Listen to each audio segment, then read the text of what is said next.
Hello everyone. इस video में हम लोग ज्ञान मुद्रा से वीडियो की परीक्षा के लिए प्रैक्टिस सेट स्टार्ट कर रहे हैं और ये पहला प्रैक्टिस सेट होगा। ये पहला प्रैक्टिस सेट आपका हिंदी परिज्ञान एवं लेखन योग्यता है। जैसे कि मैंने आपको पहले ही बताया था, ज्ञान मुद्रा से प्रैक्टिस सेट कराने वाली हूँ मैं और ये भाग पहला है ये ज्ञान मुद्रा के प्रैक्टिस सेट का। इसके बाद अगले भाग को भी हम लोग करेंगे। ये जो किताब है इसमें आपको टोटल 30 प्रैक्टिस सेट मिलेंगी और आज हम लोग पहले प्रैक्टिस सेट को करने वाले हैं हिंदी परिज्ञान एवं लेखन योग्यता, जो कि आपके वीडियो री एग्जामिनेशन के लिए ग्राम विकास, ग्राम पंचायत अधिकारी, ग्राम समाज कल्याण पर्यवेक्षक परीक्षा के लिए बहुत ही अच्छी प्रैक्टिस सेट है ये। तो पहला प्रैक्टिस सेट में आपको हिंदी में 50 क्वेश्चन पूछे जाने वाले हैं, जैसा कि आपको मालूम है। तो इस प्रैक्टिस सेट में आपको टोटल हिंदी के 50 प्रश्न मिलने वाले हैं। पहला ये पैराग्राफ है जो बिल्कुल स्टोरी के तरीके से है, बहुत इजी होता है ये। बस इस स्टोरी को अगर आप ध्यान से एक बार सुन लेते हैं, समझ लेते हैं, पढ़ लेते हैं तो आने वाले 4 प्रश्नों को बहुत ही आसानी से आप हल करने वाले हैं। स्टोरी ये है कि प्रातःकाल का भ्रमण स्वास्थ्य के लिए वरदान होता है। घर की 4 दीवारी से बाहर प्रकृति के रमणीय खुले वातावरण में शुद्ध वायु सेवन करने का अवसर प्राप्त होता है। शरीर में छाया हुआ आलस्य काफूर हो जाता है। वह व्यायाम का दूसरा रूप है। इससे शरीर में नई स्फूर्ति व चेतना पैदा होती है। आप सभी इससे भली भांति परिचित होंगे। गर्मियों में प्रातः 5 और सर्दियों में 6 बजे का समय प्रातः भ्रमण के लिए आदर्श समय होता है। प्रकृति के उन्मुक्त वातावरण में, पर्वतीय प्रदेश में, नदी झरनों के तट पर, बाग बगीचों में प्रातःकालीन शीतल वायु प्राणियों का स्वागत करती है। वृक्षों पर चहकते पक्षी, कोयल की मधुर आवाज़, मुस्कुराते फूल और उन पर गुंजार करते भंवरे मन को प्रसन्न कर देती है। पैराग्राफ को करने का सबसे सही तरीका ये है कि आप फटाफट से पहले पैराग्राफ को पढ़ लीजिए एक बार में ही और उसके स्टोरी को समझ लीजिए, ताकि दोबारा जब प्रश्न आप देखें तो फिर से आपको घूम करके फिर पैराग्राफ को पढ़ के आंसर खोजने की ज़रूरत ना पड़े। इससे टाइम बहुत ज़ाया हो जाता है, इसलिए एक ही बार पढ़ें, अच्छे से पढ़ लें। सूर्य के आगमन से चारों ओर छाया अंधकार तिरोहित हो जाता है। खुली हवा में सांस लेने से फेफड़े साफ होते हैं। शरीर में शुद्ध रक्त का संचार होता है। भ्रमण से वापस लौटते हुए सूर्य की किरणें स्मरणीय लगती हैं। प्रातः का भ्रमण स्वास्थ्य के लिए सर्वोत्तम और सस्ता उपाय है। तो यहाँ पे जो स्टोरी आपने पढ़ा वो प्रातःकाल हमें क्या क्या फ़ायदा होता है निकलने से, सैर करने से, आप कह सकते हैं वॉक करने से, क्या क्या चीज़ें होती हैं, क्या क्या हम महसूस करते हैं, वो सारी चीज़ें आपने पढ़ा।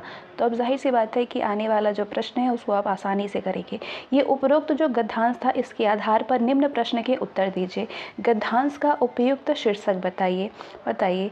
क्या था? प्रातःकाल का भ्रमण, नई स्फूर्ति व चेतना, वह प्रातःकालीन शीतल वायु खुली हवा में। क्या है इसका शीर्षक है इसका प्रातःकाल का भ्रमण। आपने भ्रमण के बारे में ही तो पढ़ा कि भ्रमण से हमें क्या क्या फ़ायदा होता है, क्या क्या चीज़ें सुनने को मिलती है, देखने को मिलती है, क्या महसूस करते हैं, क्या फ़ायदा होता है। ठीक है, तो हमने प्रातःकाल का भ्रमण, ये इस स्टोरी का शीर्षक आप दे सकते हैं। अब ये जो अधोलिखित गद्यांश को ध्यानपूर्वक पढ़ करके 2 से 5 तक के उत्तर पूछे गए प्रश्नों के आधार पर दीजिए। तो ये जो आपने स्टोरी पढ़ा उसका शीर्षक आपने दे दिया। अगला जो गद्यांश है अब इसको ध्यान से पढ़िए और 2 से 5 तक जो प्रश्न आएगा उसको हल करिएगा। बिल्कुल एज इट इज़ वैसे ही है जैसे कि परीक्षा में पैटर्न होता है क्वेश्चन पूछने का, जो कि वीडियो के 2018 में इसी तरीके से प्रश्न देखने को मिला था। जिन कर्मों में किसी प्रकार का कष्ट या फिर हानि सहने का साहस अपेक्षित होता है उन सब के प्रति उत्कंठापूर्ण आनंद उत्साह के अंतर्गत लिया जाता है। कष्ट या हानि के भेद के अनुसार उत्साह के भी भेद हो जाते हैं। साहित्य मीमांसकों ने इसी दृष्टि से युद्धवीर, दानवीर, दयावीर इत्यादि भेद किए हैं। इनमें सबसे प्राचीन और प्रधान युद्धवीरता है, जिसमें कि आघात, पीड़ा या फिर मृत्यु की परवाह नहीं रहती है। इस प्रकार की वीरता का प्रयोजन अत्यंत प्राचीन काल से चला आ रहा है, जिसमें कि साहस और प्रयत्न दोनों चरम उत्कर्ष पर पहुंचते हैं, पर केवल कष्ट या फिर पीड़ा सहन करने के साहस में ही उत्साह का स्वरूप स्फूर्ति नहीं होता है, तो उसके साथ आनंदपूर्वक प्रयत्न या उसकी उत्कंठा का योग चाहिए। ये गद्यांश आपने पढ़ लिया। अब 2 से 5 तक जो प्रश्न आएंगे उसको अगर ये गद्यांश आपने अच्छे से पढ़ा है तो बहुत ही आसानी से क्वेश्चन का आंसर करेंगे। प्रश्न आपसे पूछ रहा है कि उत्साह के भेद किस आधार पर किए गए? पढ़ा है अभी आपने गद्यांश। किस आधार पर किए गए हैं? उत्साह के भेद, कष्ट या फिर हानि के भेद के आधार पर। युद्ध वीरता के लिए किस प्रकार की प्रकृति अपेक्षित है? तो आप जवाब देंगे कि साहस, प्रयत्न और कष्ट सहने का धीरज। क्वेश्चन नंबर 4, साहित्य मीमांसकों ने वीरता के कौन कौन से भेद दिए हैं? अभी आपने देखा कौन कौन से भेद किए हैं? युद्धवीर, दानवीर और दयावीर। उत्कंठापूर्ण आनंद किसके अंतर्गत लिया जाता है? उत्साह के अंतर्गत लिया जाता है।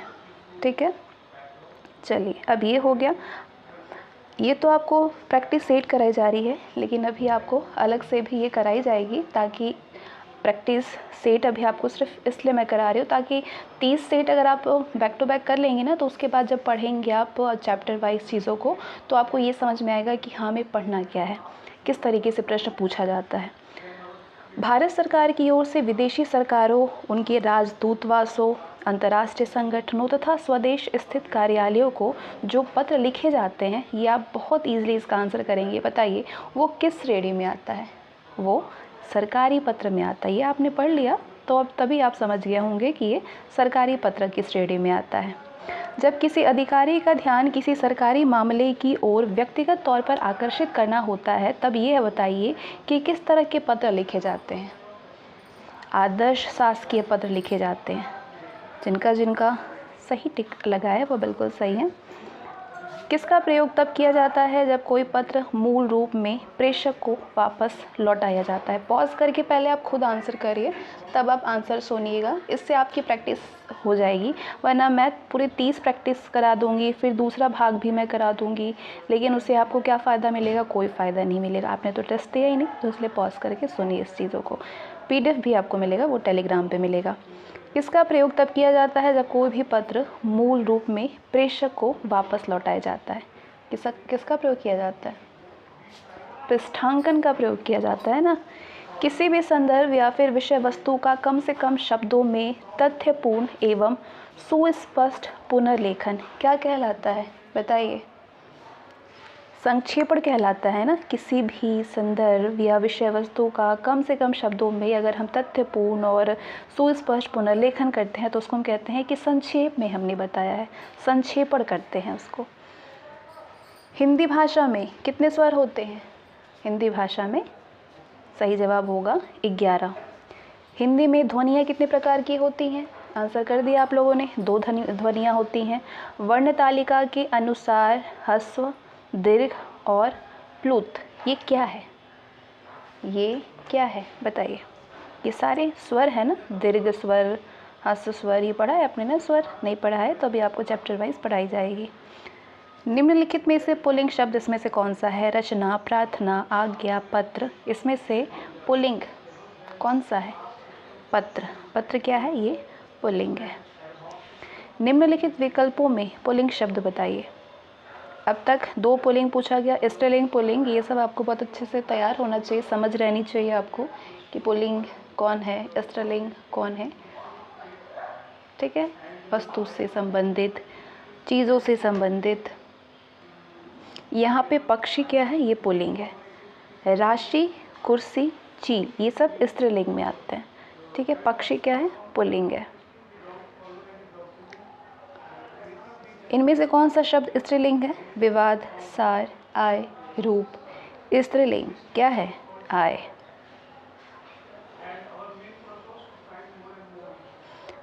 निम्न में से स्त्रीलिंग शब्द कौन सा है? 2 पुल्लिंग, 2 स्त्रीलिंग अब तक आपने देखा।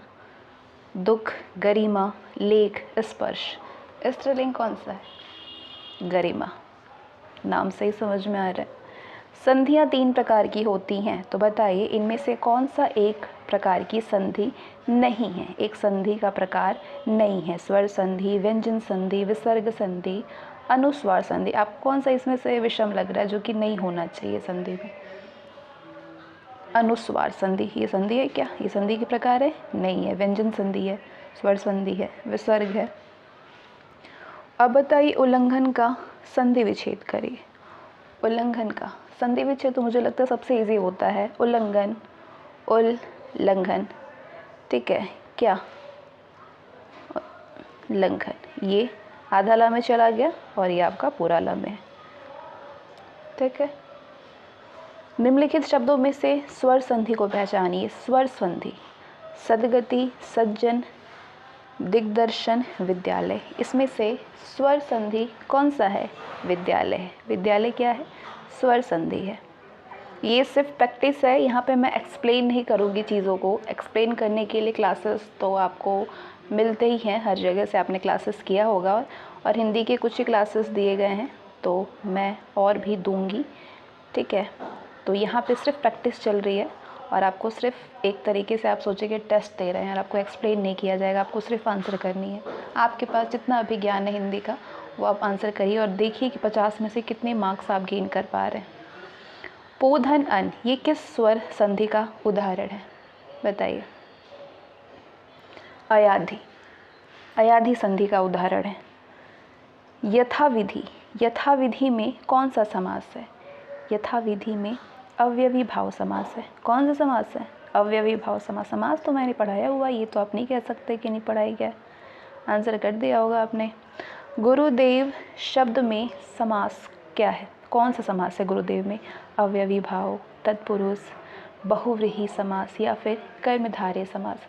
कौन सा समास है गुरुदेव में? कर्मधारय समास। अधिमानता में प्रयुक्त उपसर्ग बताइए। इसमें अधिमानता शब्द में इसमें उपसर्ग क्या है? अधि, अद उपसर्ग है, अधि है, कि सिर्फ अ है या फिर ता है? तो आपको बहुत अच्छे से मालूम होना चाहिए कि उपसर्ग में सिर्फ ये वाला एरिया अगर आप देखें तो ये क्या है? ये उपसर्ग होते हैं, ठीक है। तो अधि आपका उपसर्ग है। संकल्प शब्द में उस उपसर्ग क्या है?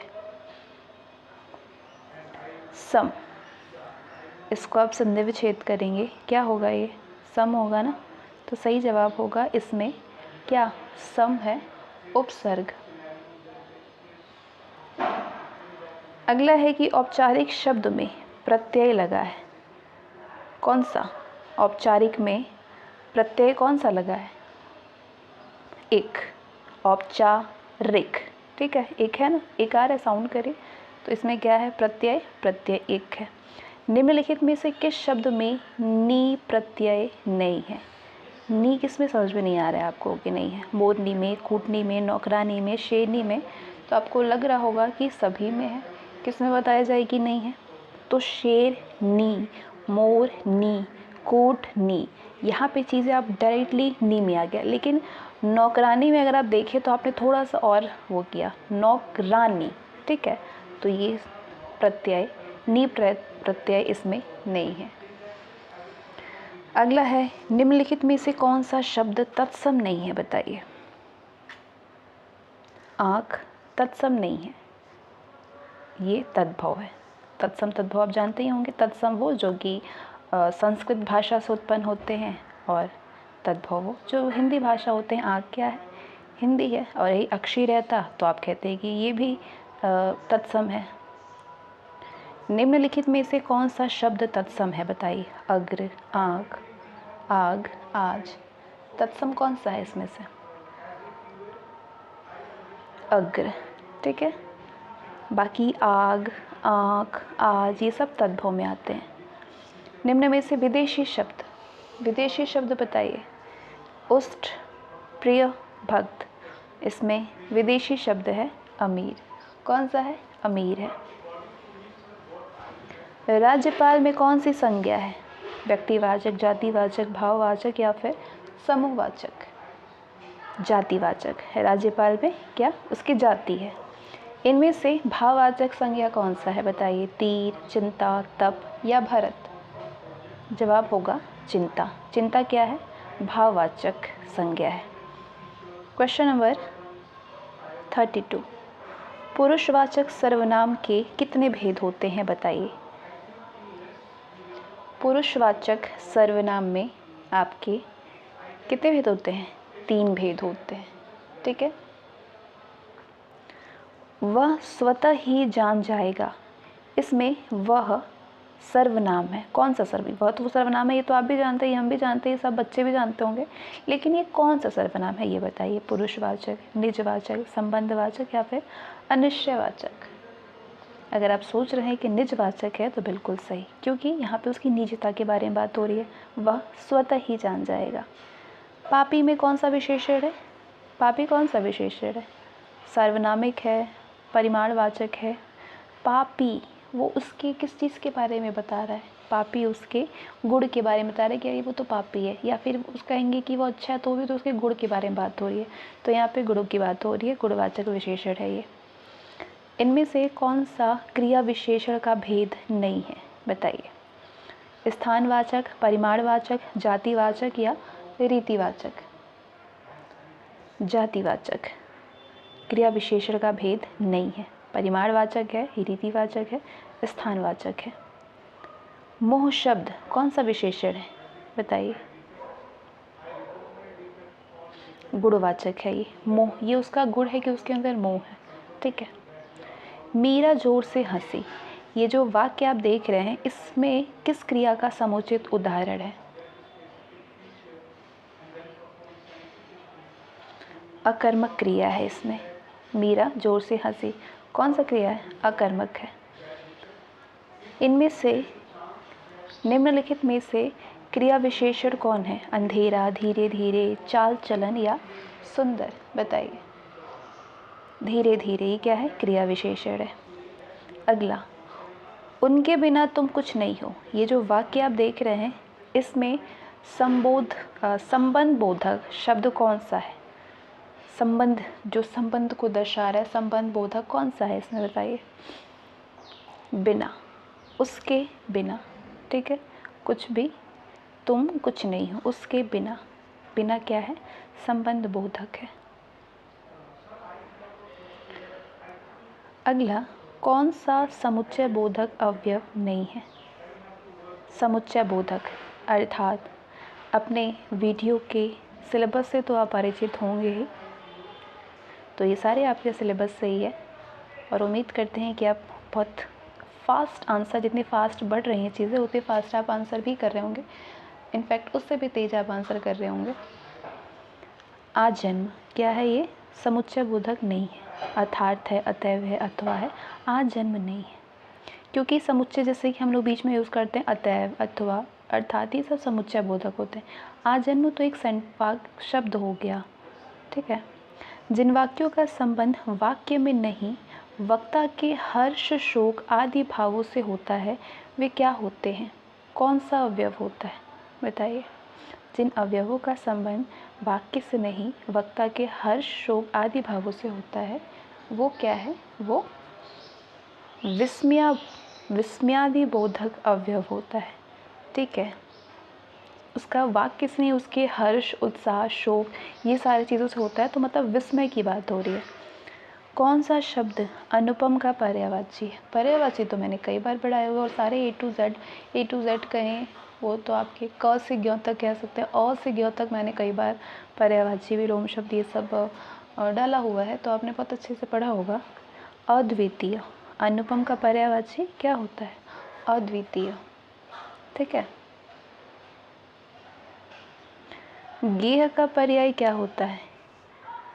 गेह का पर्यायवाची, गेह का पर्यायवाची होता है गृह, ठीक है। घर, गृह ये सारे इसके पर्यायवाची हैं। कुटुंब। आचार का विलोम बताइए, बता दिया होगा, अनाचार। प्रवृत्ति का विलोम बताइए। प्रवृत्ति का विलोम निर्वृत्ति होता है।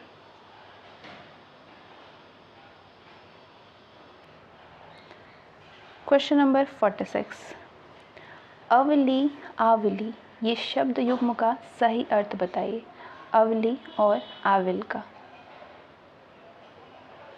अवली पंक्ति, आविल मतलब होता है गंदा, यानी पंक्ति गंदा।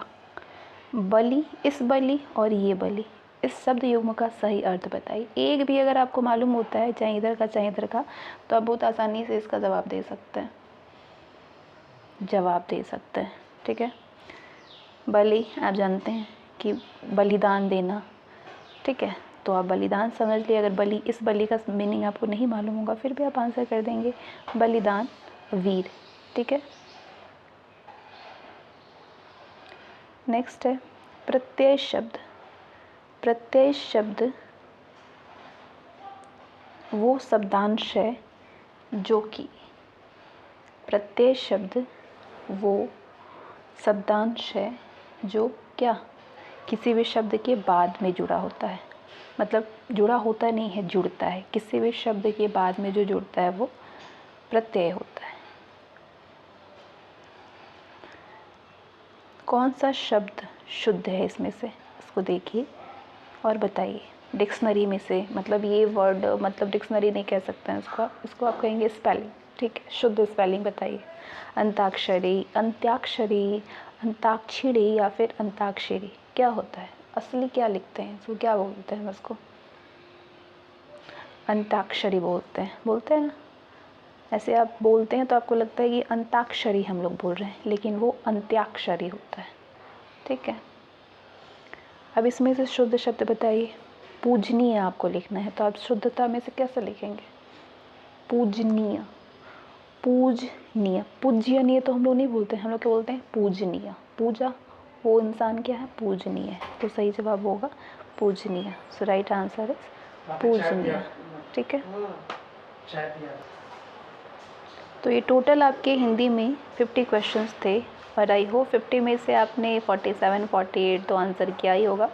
एक आध प्रश्न ऐसे होते हैं जो कोई नहीं कर पाता है, तो वो प्रश्न हर किसी के छूट जाती है, आपके नहीं, सभी के छूट जाते होंगे।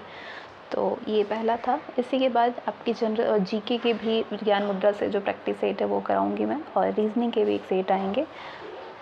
So thanks for watching this video.